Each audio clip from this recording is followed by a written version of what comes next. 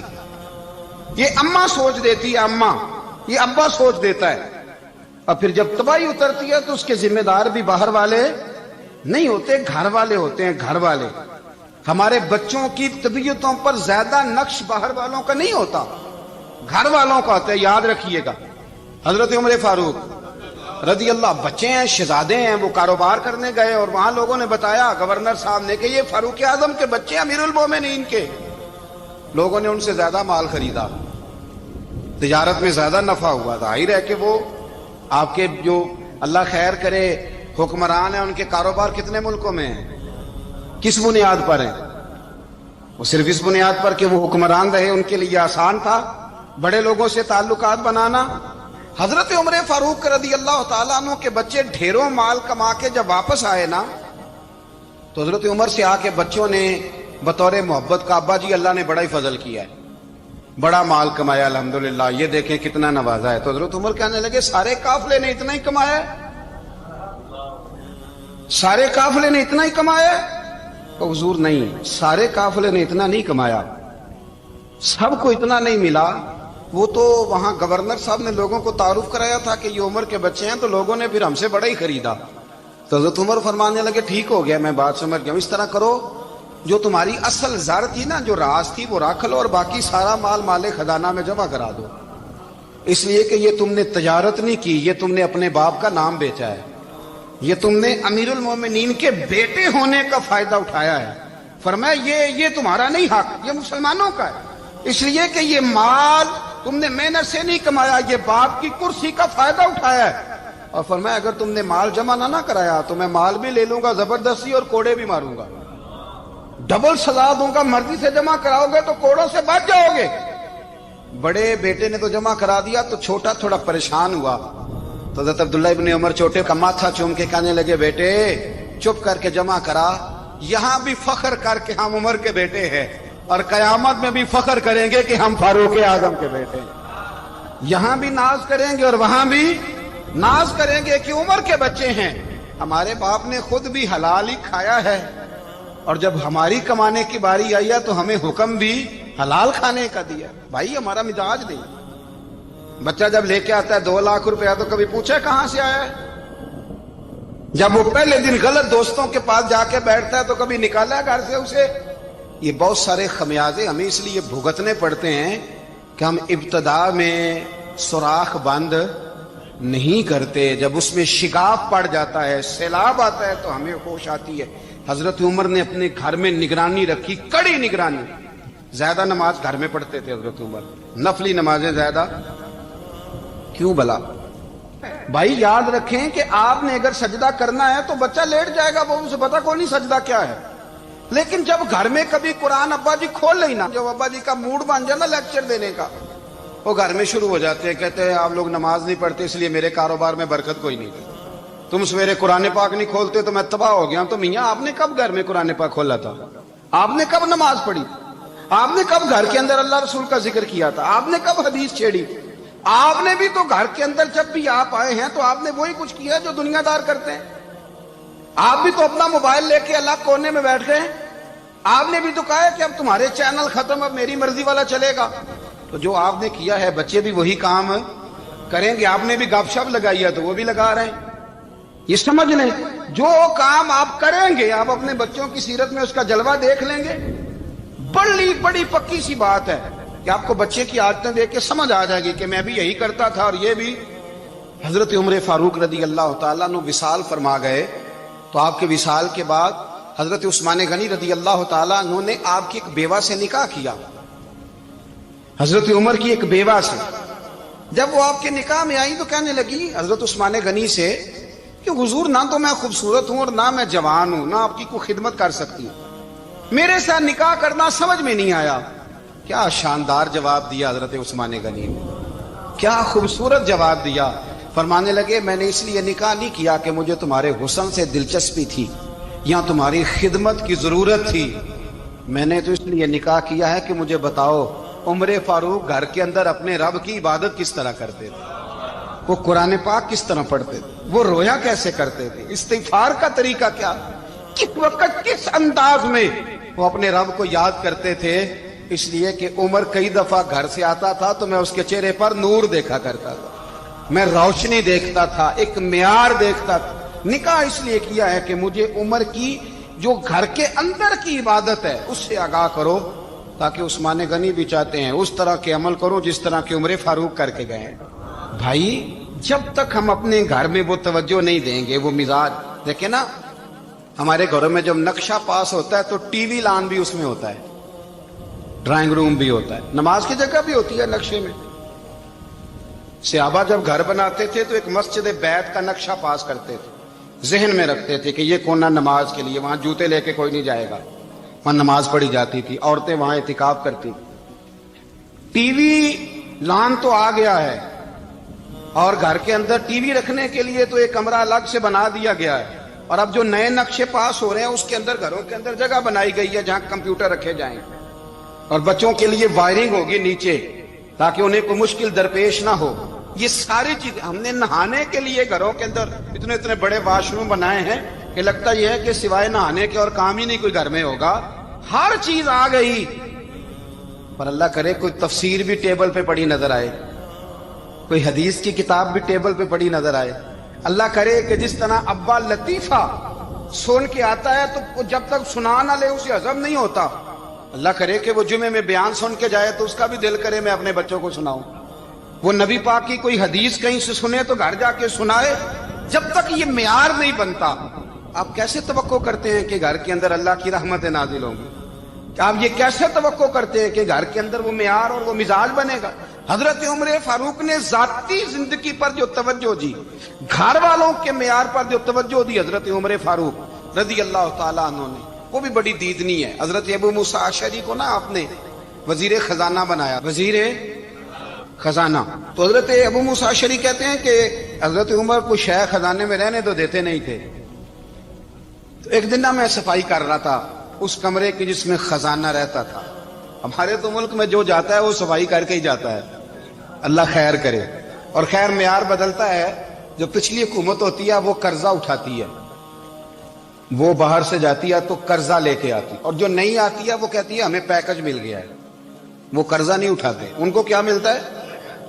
یعنی پچھلی نے قرضہ لیا تھا اور ہم نے، واہ جی واہ کیا خوبصورت انداز ہے، اس کا نام بدل کے نا، انہوں نے قرضہ لیا تھا اور ہم نے، میں کہا بڑے شاندار سیانے بندے ہو گئی۔ اور اللہ تعالیٰ خیر فرمائے، ہمارے جو بڑے شاندار قسم کے دوست ہیں نا، شاندار، جن کا ادب سے نام لیتے ہیں، وہ عرب کے بادشاہ ہیں۔ ہم تو عرب خالی کہتے بھی نہیں، عرب شریف کہتے ہیں، عرب شریف۔ انہوں نے پتہ کیا کیا ہے؟ انہوں نے اس طرح کیا ہے کہ جو کشمیریوں کا قاتل تھا نا، اس کے گلے میں میڈل ڈال دیا ہے۔ یہی کام وہ کرتے رہتے۔ انہوں نے پہلے انہیں بلا کے مندر بھی بنوائے تھے، ہمیں کوئی شکوہ نہیں، ان کی زمین ہے، اللہ تعالیٰ توفیق عطا کرنے والا ہے، پر خیال یہ تھا کہ چلو کشمیریوں کے زخموں پر نمک نہ چھڑکتے، 2 مہینے انتظار کر لیتے، کچھ حالات سنور جاتے، کچھ تھوڑا انتظار۔ ہیں ہمارے دوست، ہمارے وزیر اعظم صاحب جب جاتے ہیں تو وہ پھولوں کا ہار ڈالتے ہیں ہمارے دوست، لیکن انہیں وہ حدیث یاد نہیں کہ نبی پاک علیہ السلام نے فرمایا جب میرے مومن کو تکلیف ہوتی ہے تو مجھے بھی گنبد خضرا میں تکلیف ہوتی ہے۔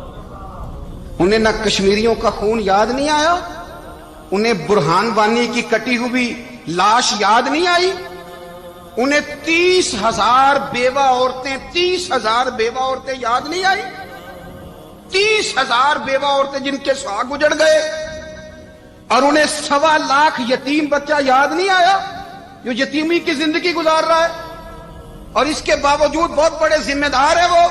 مجھے پڑھ لینے دو آج احمد فراز کا شعر۔ وہ ہمارے مکتب کوئی ایسا نہیں کہ وہ مولوی تھا، وہ غیر جانبدار تھا، پر مجھے آج پڑھ لینے دو اس کا شعر، ایک کلیجے کا درد ہے، پڑھ لینے دو۔ اس نے کہا تھا کہ پڑھتا ہوں تو کہتی ہے یہ خالق کی کتاب ہے، مثل یہودی یہ سعودی بھی عذاب، اس قوم کے بارے میں کیا لکھوں فراز، کعبے کی کمائی سے جو پیتے ہیں شراب، کعبے کی کمائی سے جو پیتے ہیں شراب، اس قوم کے بارے میں کیا لکھوں فراز، کہ کعبے کی کمائی سے جو پیتے ہیں شراب۔ میں خیال نہیں آیا تمہارا صرف دین یہ ہے کہ قبریں گرا دو، مزارات گرا دو، فقط یہ دین ہے؟ کوئی نبی پاک کے روزے کی طرف منہ کرے تو اسے مشرک کہو، یہ دین ہے؟ اس کا نام مذہب رکھا تم نے؟ مذہب تو اس کا نام ہے کہ جو رسول اللہ کا نام لینے والا ہے وہ ہمارا یار ہے، اور جو نبی پاک کا نام لینے والا نہیں، ہمارا اس سے کوئی تعلق، یہ دین ہے۔ حضرت عمر فاروق کی سیرت سنا رہا ہوں، حضرت عمر کی۔ حضرت ابو موسیٰ اشعری نے ایک عیسائی کو منشی رکھا تھا، اکاؤنٹ آفیسر حضرت ابو موسیٰ اشعری نے۔ تو حضرت عمر فاروق بول پڑے، کہنے لگے تمہیں مسلمان کوئی نہیں ملا تھا؟ کلمہ گو نہیں تمہیں نظر آئے؟ کشمیریوں کی لاشیں نظر نہیں آتی؟ ان کا خون بہ رہا ہے، تباہی اتر رہی ہے، اور تم قاتل کو گولڈ میڈل پہنا رہے ہو؟ اور یاد رکھنا، جب مسلمانوں کی بچیاں روندی جاتی ہوں نا تو پھر اسلام امن کا درس نہیں دیتا، پھر اسلام جہاد کی بات کرتا ہے، پھر اسلام جہاد کی بات کرتا ہے، جہاد کی۔ وہ قومیں غیرت مند نہیں ہوتی کہ جن کے گھروں میں آگ لگی ہو اور وہ غیروں کو ہار پہناتی پھرے۔ اللہ کا کچھ خوف کرو، زندگی مختصر ہے، دبئی میں کتنے رہے اور کتنے چلے گئے، خدا را کچھ خدا۔ تم سے اچھے تو وہ نیو یارک کے رائٹر ہیں جو کم از کم اپنے کالموں میں کشمیر کی بات کرتے ہیں، تم سے اچھا برطانیہ کا وہ شخص ہے جو کم از کم BBC لندن پہ رپورٹ جاری کرتا ہے تو کہتا ہے کشمیر پہ ظلم ہو رہا ہے۔ تم سے تو وہ اچھے رہ گئے، تم نے بات کرنا تو دور کی بات، تم نے دشمنوں کے گلے میں ہار پہنانے شروع کر دیے۔ کل جب پوچھیں گے بلا کے تم کو اپنے سامنے، کیا جواب جرم دو گے تم خدا کے سامنے؟ بڑی تکلیف ہوئی، بڑی تکلیف ہوئی۔ وہ نا منصور حلاج کو پھانسی دی جا رہی تھی، تو حضرت جنید بغدادی بھی آ کے دیکھنے لگے، تو منصور حلاج کہنے لگے بابا سارا زمانہ دیکھے پر تو نہ دیکھ، سارا زمانہ تماشا دیکھے انہیں تو پتہ کوئی نہیں نا، تو نہ دیکھ۔ عرب شریف والو، ٹرمپ اسے انعام دیتا تو تکلیف کوئی نہیں تھی، ملکہ وکٹوریا اسے انعام دیتی تو تکلیف کوئی نہیں تھی، پر تم تو نہ ایسا کرتے، تم تو اپنے تھے، تم تو کلمہ گو تھے، تم تو یہ ظلم نہ کرتے، تم تو یہ حرکت نہ کرتے۔ میں کہتا ہوں ٹھہر ہی جاتے، جانا نہیں دنیا سے، اللہ کے حضور حاضر نہیں ہونا۔ جب رسول اللہ قبر میں آئیں گے تو کیا جواب دو گے؟ خدا را، حضور نے فرمایا تھا گناہ روک نہیں سکتے تو دل میں ہی برا جان لو، ذالک اضعف الایمان، یہ کمزور ایمان ہے، کم از کم اتنی حد تک تو آ جاؤ، دشمن سے گلے تو نہ ملو۔ خدا را سمجھیں، ہمارا پہلا تعارف یہ ہے کہ ہم رسول اللہ کے غلام ہیں۔ اقبال نے کہا تھا وطن کا بت نہ بنانا، وطن کو بت نہ بنانا۔ اقبال کہنے لگے ان تازہ خداؤں میں بڑا سب سے وطن ہے، جو پیرہن اس کا ہے وہ مذہب کا کفن ہے، اس لیے کہ بازو تیرا توحید کی قوت سے قوی ہے۔ اسلام تیرا دیس ہے، اسلام تیرا دیس ہے، کیونکہ تو مصطفی ہے، تو نبی پاک والا ہے، مصطفیٰ والا۔ اسلام تیرا دیس ہے، تو مصطفی ہے۔ امریکہ میں جو مسلمان رہتا ہے ہمارا بھائی ہے، اور پاکستان میں جو مرزائی رہتا ہے اس سے ہمارا کوئی تعلق نہیں ہے۔ حضرت عثمان غنی نے اپنے چچا کے بیٹے سے کہا تھا کہ تو کلمہ نہیں پڑھتا تو تیرا میرا رشتہ کوئی نہیں۔ بلال حبش سے آیا ہے پر میرے نبی کا غلام ہے تو سگے بھائیوں سے بھی آگے ہے۔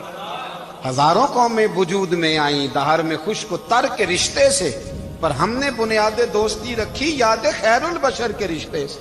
اپنی ملت پر قیاس اقوام مغرب سے نہ کر، خاص ہے ترکیب میں قوم رسول ہاشم۔ کچھ خیال کرے، پہلا تعارف دین ہے، اگر دین نہیں تو پھر کسی وطن کی کوئی ضرورت۔ اس لیے کہ پاکستان کا تصور اقبال نے پیش کیا نا، تو اقبال کہنے لگے ان تازہ خداؤں میں بڑا سب سے وطن ہے جس کو تم بت بنا کے پوجتے ہو۔ ہمارا وطن تو ہمیں جان سے زیادہ پیارا ہے، پر پہلے پاکستان نہیں، پہلے اسلام، پہلے اسلام تیرا دیس ہے، تو مصطفی ہے۔ تو آمدام برسر مطلب حضرت عمر فاروق رضی اللہ تعالی عنہ۔ حضرت سیدنا ابو موسیٰ اشعری کہتے ہیں کہ میں نے نا صفائی کی، مال غنیمت کی میں نے صفائی کی، تو ایک دینار مجھے نا کہیں پڑا ہوا مل گیا، تو فرماتے ہمیں اجازت ہوتی تھی کہ ایک آدھ دینار ہم اپنی مرضی سے کہیں خرچ کر سکتے۔ تو حضرت عمر کے بیٹے گزر رہا تھا، تو حضرت ابو موسیٰ اشعری کہتے ہیں میں نے صفائی کی تو ایک دینار نکلا، تو میں نے وہ ایک دینار نا حضرت عمر کے بیٹے کو دے دیا۔ میں نے کہا لو بیٹا اپنے چچا کی طرف سے تحفہ۔ تو گھر جا کے انہوں نے حضرت عمر کو بتایا کہ چچا نے پیسے دیے ہیں، چھوٹے بچے تھے۔ حضرت عمر نے حضرت ابو موسیٰ اشعری کو بلا لیا اور بلا کے فرمانے لگے میں تو تمہیں اپنا دوست جانتا تھا اور تو نے میری اولاد کو ہی دنیا دار بنانا شروع کر دیا، میرے بچوں کو ہی تم نے دنیا دار پیسوں پہ لگانا شروع کر دیا، میں تو تمہیں یار سمجھتا تھا۔ فرمایا تمہیں چاہیے تھا میرے بیٹے کو نصیحت کرتے کہ بیٹا پیسوں سے رب راضی نہیں ہوتا، اس کی رضا والے کام کیے جائیں تو رب راضی ہوتا ہے۔ اور فرمایا تمہیں کوئی اور گھر نہیں ملا تھا تباہ کرنے کے لیے، میرا ہی گھر ملا تھا، اٹھاؤ اپنا دینار اور خبردار آج کے بعد میرے بچوں کے ساتھ یہ والی نیکی نہ کرنا۔ اور ہمارا کیا سٹیٹس ہے، دوستی ہے یہ اس سے جو تحفے زیادہ دے، جو بچوں کو خراب کرنے میں مدد زیادہ کرے اس کے ساتھ گرانا۔ حضرت عمر نے گھر پہ اور سب سے بڑھ کر اپنی ذات پہ توجہ کی۔ حضرت ابو مالک رضی اللہ تعالیٰ عنہ کہتے ہیں میں عمر کے پیچھے پیچھے ایک باغ میں گیا، اکثر اس باغ میں جایا کرتے تھے، اور عمر جا کے نا تو درخت کے نیچے بیٹھ گئے اور فرمانے لگے او امیر المومنین اللہ سے ڈر جا، ورنہ جس رب نے حکومت دی ہے وہ عذاب بھی بڑا دے گا، ڈر جا رب سے۔ کبھی ساری زندگی حضرت عمر نے اپنا کوئی تعارف نہیں کرایا، کبھی نہیں۔ ایک بندے نے آپ کے سامنے تعریف کر دی آپ کی تو فرمانے لگے تو خود بھی ہلاک ہوا اور مجھے بھی ہلاک کر دیا، کیا ضرورت پڑی ہے میری تعریفیں کرنے کی، اتنی دیر میری تعریف میں لگائی، اللہ کا ذکر کرتا رب تجھے ثواب دیتا، حضور پہ درود پڑھتا تو رب تیرے اوپر رحمتیں نازل کرتا، کس چکر میں ہے؟ آج جتنا اچھی کوئی خوشامد کرے اتنی اچھی وزارت ملتی ہے، جتنی اچھی اس کو جو ہے وہ چاپلوسی کرنی آیا درجہ بھی اسے اتنا ہی اچھا ملتا ہے۔ حضرت عمر فاروق رضی اللہ تعالیٰ عنہ آپ کے بیٹے کہتے ہیں، صاحب فتوح شام نے لکھا ہے، آپ کے صاحبزادے کہتے ہیں میں نکلا تو میرے ابا جی نا اپنی پشت پر مشکیزہ رکھ کے کنویں سے پانی بھر کے آ رہے، میں دوڑ کے آگے گیا، میں نے کہا ابا جی مجھے دے دے۔ فرمانے لگے بیٹا تیرا کیا خیال ہے، کوئی اور نہیں تھا مشکیزہ بھر کے لانے کے لیے، تیرا کیا خیال ہے؟ کہا ابا جی بڑے لوگ تھے پر آپ کیوں اٹھا رہے ہیں؟ فرمانے لگے نفس نا ذرا میرا بڑا ہو گیا تھا، اسے ذرا ذلیل کر رہا ہوں، ذرا اپنا محاسبہ کر رہا ہوں، یہ مجھے کہہ رہا تھا تو بڑی چیز ہے، تو میں نا ابھی مشکیزہ گھر رکھ کے آؤں گا، پھر تیری ماں نے مجھے کہا ہے کہ گھر میں لکڑیاں کوئی نہیں جلانے کے لیے، پھر میں جنگل سے لکڑیاں کاٹ کے لاؤں گا۔ اب میں امیر المومنین بن کے نا تو میرا نفس تھوڑا بڑا ہو گیا۔ اب یقین کریں ہمارا ہاضمہ خراب ہو جاتا ہے جب تک ہمارا تعارف صحیح نہ ہو، ہمارا تعارف ٹھیک نہ ہو، میں یہ ہوتا ہوں میں وہ ہوتا ہوں، چھوڑ مٹی دیں تے مٹی رہنا ہی، مٹی دیں تے مٹی دیں تے مٹی رہنا ہی، ایویں کادی بلے بلے اج مٹی دے اتے بندیا تے کل مٹی دے تھلے، مٹی دیں تے